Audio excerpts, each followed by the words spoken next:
Hello बच्चों, आप सभी को मेरा नमस्कार। 10 तक राहर रात 10 बजे सीरीज में आपका मोस्ट वेलकम।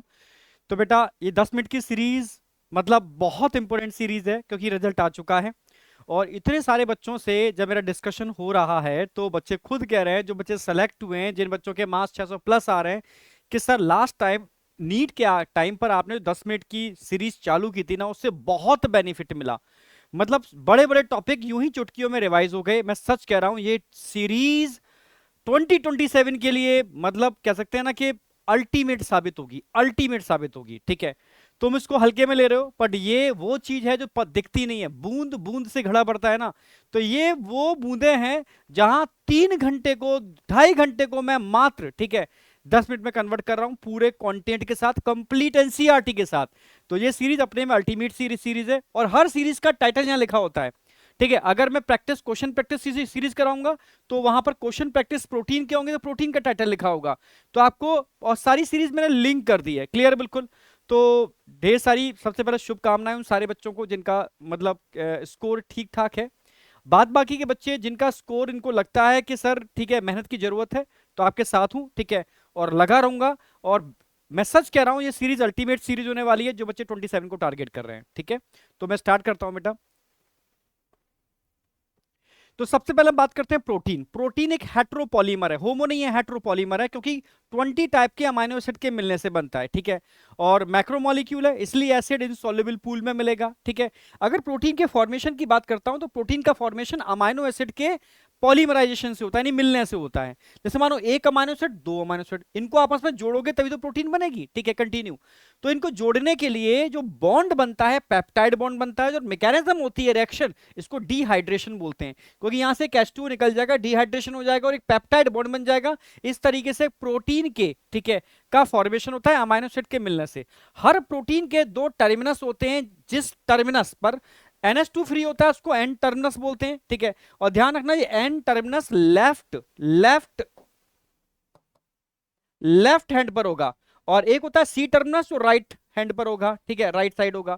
तो ध्यान रखना, एक तरफ NH2 फ्री होगा तो एक तरफ COOH, ये राइट हैंड होगा, ये लेफ्ट हैंड होगा, और बीच में पेप्टाइड बॉन्ड बनेगा। यहां तक कोई डाउट? और हमेशा यहाँ का जो कार्बन होता है, ठीक है, हर अमाइनो एसिड का, उसको अल्फा कार्बन कहते हैं, क्योंकि इसके चारों बैलेंस ही अलग अलग होते हैं। आगे बात करते हैं बेटा। अगर मैं स्ट्रक्चर ऑफ प्रोटीन की बात करता हूं तो एनसीईआरटी का पूरा पैरा है। एनसीईआरटी बता रही है कि इन्होंने केमिस्ट्री में जितने भी स्ट्रक्चर होते हैं 1D में होते हैं, ऑर्गेनिक केमिस्ट्री में जितने भी स्ट्रक्चर होते हैं 2D में होते हैं, फिजिक्स में आप जितने भी स्ट्रक्चर पढ़ते हो 3D में पढ़ते हो, पर बायोलॉजी के अंदर आप इसको 4 लेवल में डिवाइड कर सकते हो, primary, secondary, tertiary and quaternary, जिसको मैं एक्सप्लेन करने वाला हूं। ठीक है, इसमें क्वेश्चन कहां से बनेगा कि प्रोटीन का स्ट्रक्चर स्टेबल किस बॉन्ड के थ्रू है, और ये प्रोटीन कहां मिलती है। बस दो बहुत इंपॉर्टेंट है। ठीक है, और लास्ट में एग्जांपल पे क्वेश्चन आता है। ठीक है, तो फॉर्मेशन ऑफ प्रोटीन तो समझ गए होगे कहां बनती है भाई। सेल के अंदर न्यूक्लियस, डीएनए, डीएनए से आरएनए बनता है, एमआरएनए, और राइबोसोम की यूनिट बाइंड करते ही पॉलीमराइजेशन चालू हो जाता है अमीनो एसिड का, और प्रोटीन बन जाती है। तो स्टार्टिंग में स्ट्रक्चर बन रहा है, इसको आप बोलोगे प्राइमरी स्ट्रक्चर, जिसमें पेप्टाइड बॉन्ड होता है, एन टर्मिनस, सी टर्मिनस देखने को मिल रहा है, एक स्ट्रेट लाइन बन गई। ठीक है, अब इसकी बैंडिंग से बनते हैं सेकेंडरी स्ट्रक्चर, और सेकेंडरी स्ट्रक्चर को स्टेबल करने के लिए हाइड्रोजन बॉन्ड होते हैं। देखो, पेप्टाइड बॉन्ड तो सभी में मिलेगा, अब यहां पर स्टेबल करने के लिए हाइड्रोजन बॉन्ड होगा। ठीक है, अब दो स्ट्रक्चर याद रखने, एक अल्फा हेलिक्स और दूसरा है beta pleated sheet.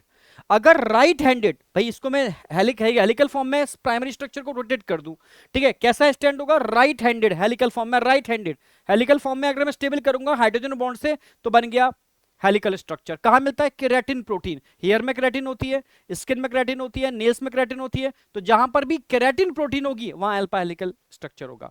Beta pleated sheet same यहां पर, ठीक है, हाइड्रोजन बॉन्ड को स्टेबल कर रहा है, और सिल्क के अंदर, ठीक है, silk protein beta pleated sheet होती है। ठीक है, अगर मैं टर्शरी स्ट्रक्चर की बात करता हूं तो 3D स्ट्रक्चर होता है। ठीक है, इस टर्शरी स्ट्रक्चर को स्टेबल करने के लिए बहुत सारे बॉन्ड इन्वॉल्व होते हैं। पेप्टाइड बॉन्ड तो होता ही है, हाइड्रोजन बॉन्ड होता ही है, पर हाइड्रोफोबिक इंटरेक्शन भी होते हैं, आयोनिक बॉन्ड भी होते हैं, डाइसल्फाइड बॉन्ड भी होते हैं, और वंडरवॉल इंटरेक्शन भी होते हैं। तब जाकर के 3D structure, tertiary structure develop होता है।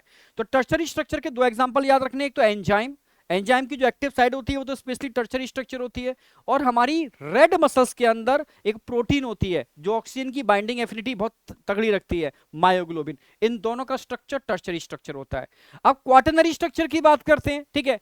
जब एक से ज्यादा, यहां तक एक ही पॉलीपेप्टाइड चेन थी, जब एक से ज्यादा पॉलीपेप्टाइड किसी स्ट्रक्चर को मेंटेन करने में इन्वॉल्व होते हैं तब बनता है quaternary structure. More than one polypeptide, ठीक है, जब एक से ज्यादा पॉलीपेप्टाइड किसी स्ट्रक्चर को मेंटेन करने में इन्वॉल्व होते हैं तब क्वाटरनरी स्ट्रक्चर बनता है। और क्वाटरनरी स्ट्रक्चर को मेंटेन करने के लिए, ठीक है, ध्यान रखना, नॉन कोवलेंट इंटरेक्शन रिस्पॉन्सिबल होते हैं, but in some case disulphide bond also involve, in some case disulphide bond also involve. Clear बिल्कुल, ठीक है। अब आते हैं भाई कहां मिलता है, हीमोग्लोबिन में 4 पॉलीपेप्टाइड होती हैं, 2 अल्फा 2 बीटा, तो क्वाटरनरी स्ट्रक्चर होगा। इंसुलिन में 2 पॉलीपेप्टाइड चेन होती हैं, अल्फा बीटा डाइसल्फाइड बॉन्ड से जुड़ी होती हैं।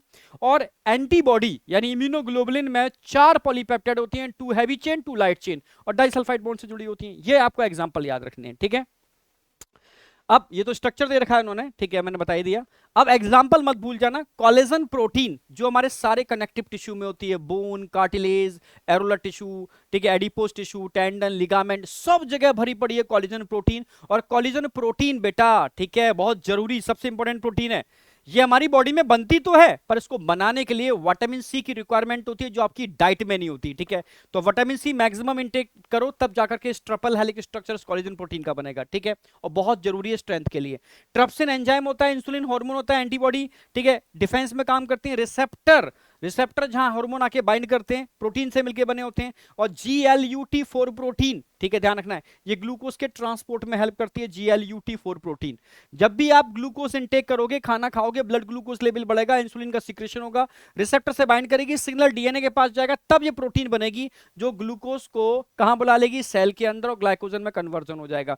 यानी ग्लूकोज का ट्रांसपोर्ट GLUT4 प्रोटीन के थ्रू होता है, ठीक है, ये ध्यान रखना है आपको। बाद बाकी का ध्यान रखना है आपको कि अगर मोस्ट अबिंडेंट एनिमल प्रोटीन बोलेगा तो आप बोलोगे कोलेजन, मोस्ट अबिंडेंट प्लांट प्रोटीन बोलेगा तो बोलोगे रूबिस्को, RUBPCO, ठीक है, राइबोलोज बाइफॉस्फेट कार्बोक्सिलेज ऑक्सीजनेज, ठीक है, ये CO2 एक्सेप्टर होता है। आप फोटोसिंथेसिस में डार्क रिएक्शन में पढ़ते भी हो। और ये प्लांट प्रोटीन भी, और प्लांट बायोस्फीयर में सबसे ज्यादा मिलते हैं, तो कह सकते हो most abundant protein which present in biosphere. Clear बिल्कुल। तो यहां पर आकर के आपका ये प्रोटीन वाला पार्ट कंप्लीट हो जाता है, ठीक है। उस जो सेशन आएगा उस सेशन में मैं इसके क्वेश्चन भी लूंगा, ठीक है। बाद बाकी का नीट एडवांस बुक जो बच्चे इस बार नीट दिए हैं बेटा, जो रिजल्ट आ रहा है उसमें इस बुक ने बहुत बेहतरीन भूमिका निभाई है। और बच्चों की जो बातें ना आप जब सुनोगे, इसका एक बेहतरीन रिव्यू मैं भी दूंगा आपको। NCERT पूरी कवर्ड है इसके अंदर, ठीक है, जितने भी टॉपिक पे क्वेश्चन बन सकते हैं वो सारे टॉपिक इसके अंदर कवर्ड है। और क्वेश्चन मल्टी ऑप्शन और मल्टी स्टेटमेंट और कह सकते हो कि मल्टी कंसेप्ट वाले क्वेश्चंस हैं जो आपको सोचने पर मजबूर करते हैं। वाकई में नाम एडवांस नहीं है, क्वेश्चन भी इसके एडवांस लेवल के हैं, तो आप सॉल्व कर सकते हो। बाद बाकी के अगले सेशन में मिल रहा हूं मैं, ठीक है। तो अगला सेशन जो होगा बेटा उसके अंदर मैं एंजाइम स्टार्ट करने वाला हूं, अपने में अल्टीमेट होगा। और जब भी मैं क्वेश्चन सीरीज लूंगा मंडे ट्यूसडे को, तो आप समझ जाना उसमें हर क्वेश्चन के अंदर नीचे टाइटल लिखा होगा, उस टाइटल के क्वेश्चन में प्रैक्टिस करा रहा हूं, ठीक है। टेलीग्राम ग्रुप मैंने शेयर किया था, ठीक है, आगे भी शेयर कर दूंगा मैं, ठीक है। जो पर्सनल टेलीग्राम है उस पर मैं इनकी सबकी PDF आपको प्रोवाइड करा दूंगा। Thank you, all the best, bye.